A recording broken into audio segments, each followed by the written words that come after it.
Bismillahirrahmanirrahim. Assalamualaikum warahmatullahi wabarakatuh. Alhamdulillahi wassalatu wassalamu ala rasulillah wa ala alihi wa mawalah wa la hawla wa la quwwata illa billah. Amma ba'du. Kaum muslimin muslimat yang dirahmati oleh Allah tabaraka wa ta'ala, sebelumnya kami mohon maaf, mungkin suaranya tidak sejelas dan seterang biasanya karena memang kami agak memelankan suara supaya tidak mengganggu ketenangan tetangga kanan kiri. Video ini kami rekam tepatnya pukul 1.45 dini hari tanggal 29 Ramadan yang pada tahun 1441 Hijriah ini bertepatan dengan hari Jum'ah. Di dalam kitab Lataiful Ma'arif dinukil dari ucapan Ibnu Hubairah.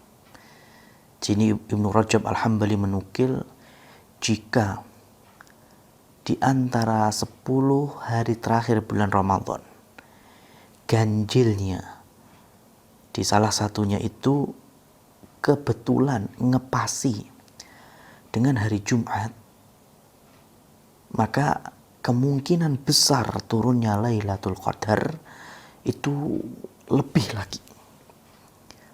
Karenanya para ulama, para imam-imam mengajak umatnya, mengajak kaum muslimin untuk menghidupkan malam ganjil 10 akhir Ramadan, lebih khususnya ketika malam Jumat, dengan memperbanyak qiyam, dengan memperbanyak doa dan juga tilawah Al-Quran. Nah, jeda dari qiyam, kemudian doa, zikir, dan tilawah Quran, kami sempat berhenti di surat At-Takwir. Pada malam hari ini, yang mana surat At-Takwir itu punya keistimewaan ketika Rasulullah SAW menggambarkan hari kiamat dan menerangkan siapa yang ingin mengetahui surah, ya, peristiwa-peristiwa di hari kiamat, faqra idza syamsu kuwirat, maka bacalah surat idza syamsu kuwirat, yaitu surat At-Takwir. Karena memang di ayat awal-awalnya itu sangat deskriptif sekali Allah menggambarkan terjadinya hari kiamat. Tentunya tanpa harus kita mencocok-cocokkan, ya. Karena bagaimana langit itu istilahnya apa ya? Kalau stiker itu diklentek ini. Bagaimana kemudian nantinya manusia dibangkitkan, yang beriman bertemu dengan yang beriman, yang kafir bertemu dengan yang kafir, dan seterusnya.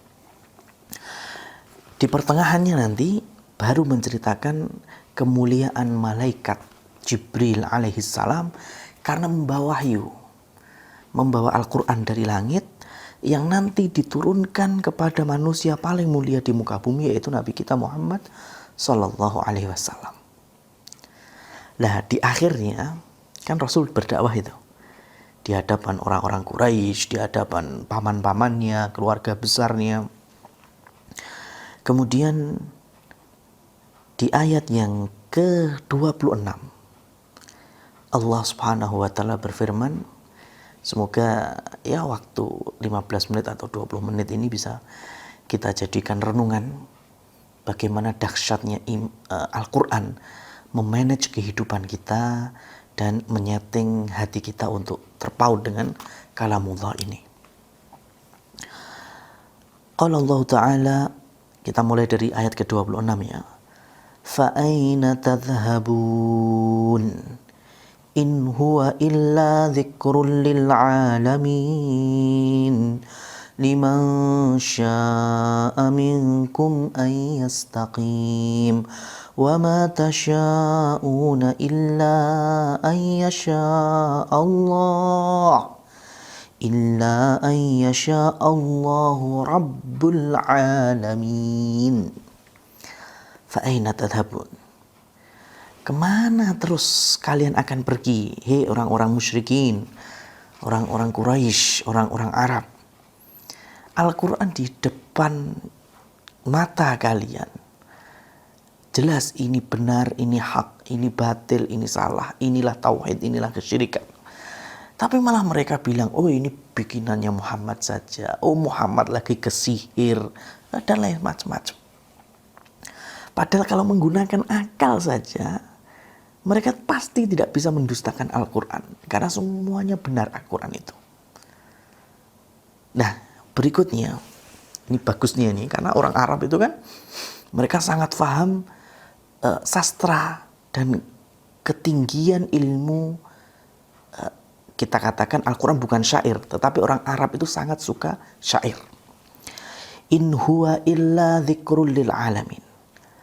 Allah nyatakan bahwa Al-Quran tidak lain hanyalah sebagai peringatan bagi seluruh atau semesta alam ini, baik yang ada di langit dan seisinya.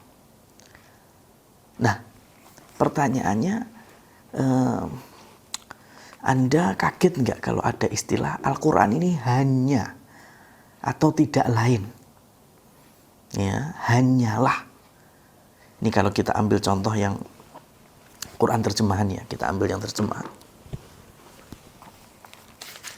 Nah, di Quran terjemahan ini, ayat ke-27, in huwa illa dzikrul lil alamin, Al-Quran itu tidak lain adalah peringatan bagi seluruh alam.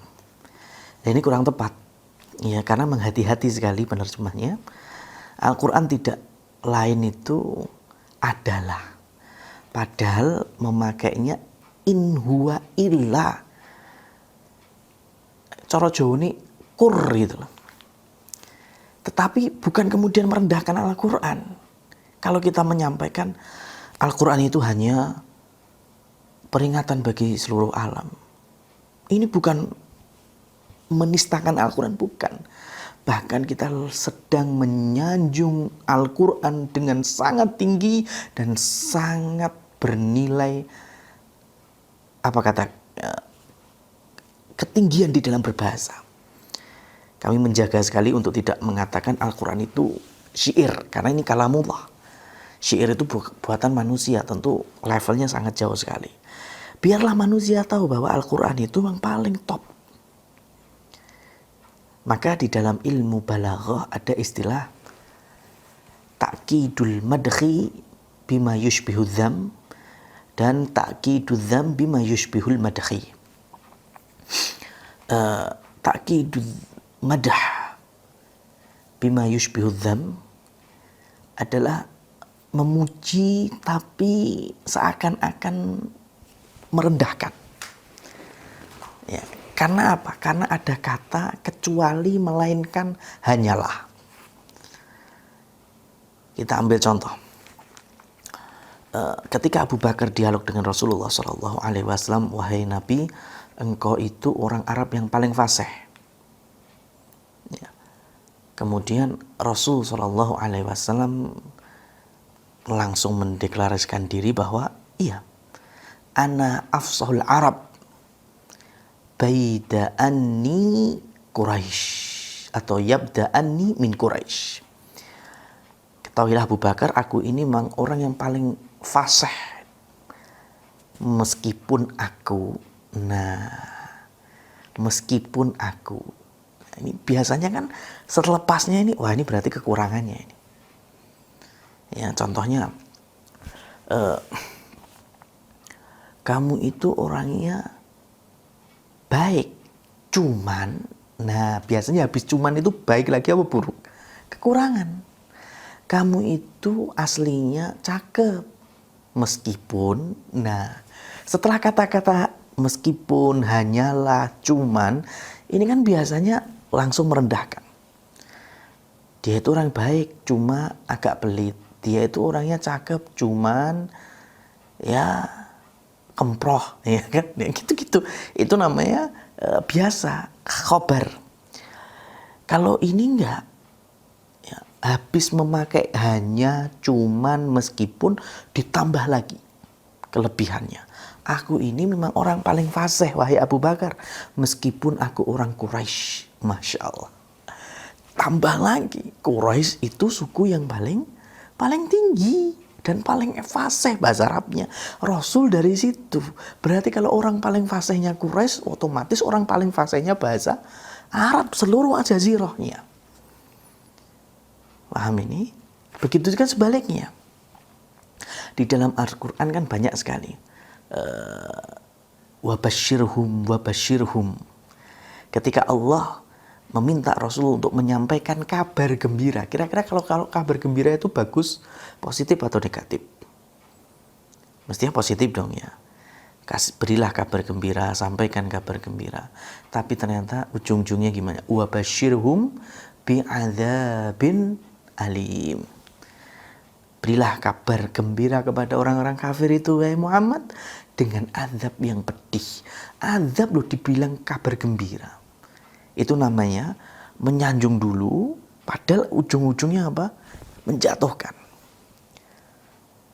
Ini menyanjung, kemudian tersanjung lagi. Bagus. Jadi Al-Quran ini hanyalah peringatan bagi seluruh alam. Ya, ternyata hanyalahnya ini, berarti Al-Quran itu cuma peringatan seluruh orang. Berarti bagus banget. Iya, betul. Inti semua dari kehidupan kita, kunci kebahagiaan, kunci keselamatan adalah Al-Quran. Qaulullah subhanahu wa ta'ala. Maka siapa yang mengambilnya, siapa yang mau tertaut hatinya dengannya, Masya Allah. Nah, untuk siapa? Liman sya'a minkum ayyastaqim. Yaitu bagi siapa saja yang menghendaki jalan yang lurus. Al-Quran sudah mengabarkan. Ya. Siapa yang mau jalan yang lurus ya ke sini. Ya, pahami dengan baik. Meskipun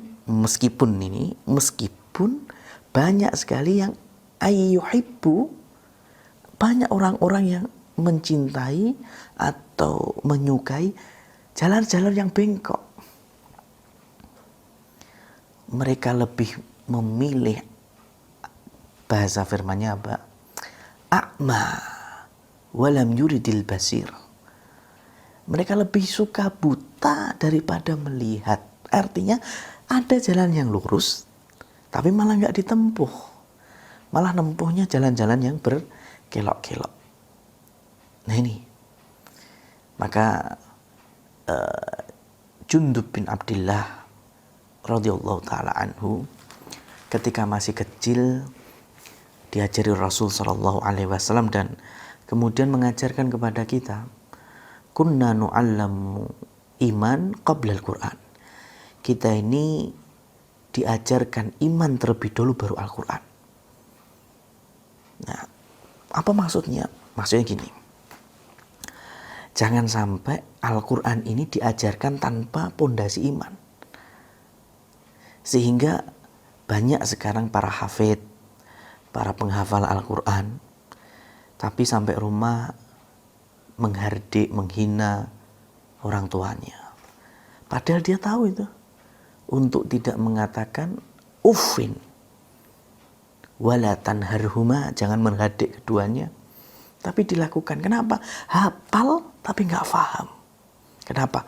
Karena tidak ada pondasi iman. Ini bedanya para sahabat. Ya, bedanya sahabat di sini. Ada seorang badui. Ini dalam tafsir Ibnu Jarir At-Tabari rahimahullah menyebutkan ada seorang budak yang datang kepada Rasul. Saat itu turun surat Al-Insan. Hal ata 'alal insani hinum minad dahri itu. Surat Al-Insan itu kan ada kisah-kisah tentang surga. Ya, kisah-kisah tentang surga, bagaimana orang nanti di sofa alal araiki yang turun, bagaimana mereka nanti minum dengan gelas-gelas ka'san mizajuha kafura, kemudian macam-macam.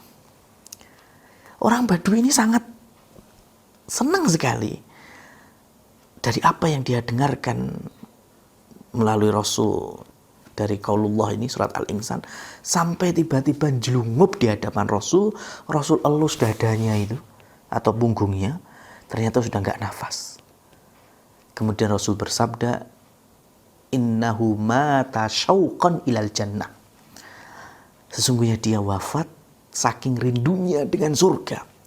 Seakan-akan melihat surga itu dengan mendengar saja. Kenapa? Karena imannya lengkap. Budak loh ini padahal. Putra dari Fudail bin Iyad, penghulu tabi'in, itu dikenal dengan qatilul Quran, terbunuh dengan Al-Quran. Berarti Al-Quran kejam? Bukan. Karena saking fahamnya Al-Quran. Jadi ketika membaca, liyajziyal ladzina asa'u bima amilu wa yajziyal ladzina ahsanu bil husna.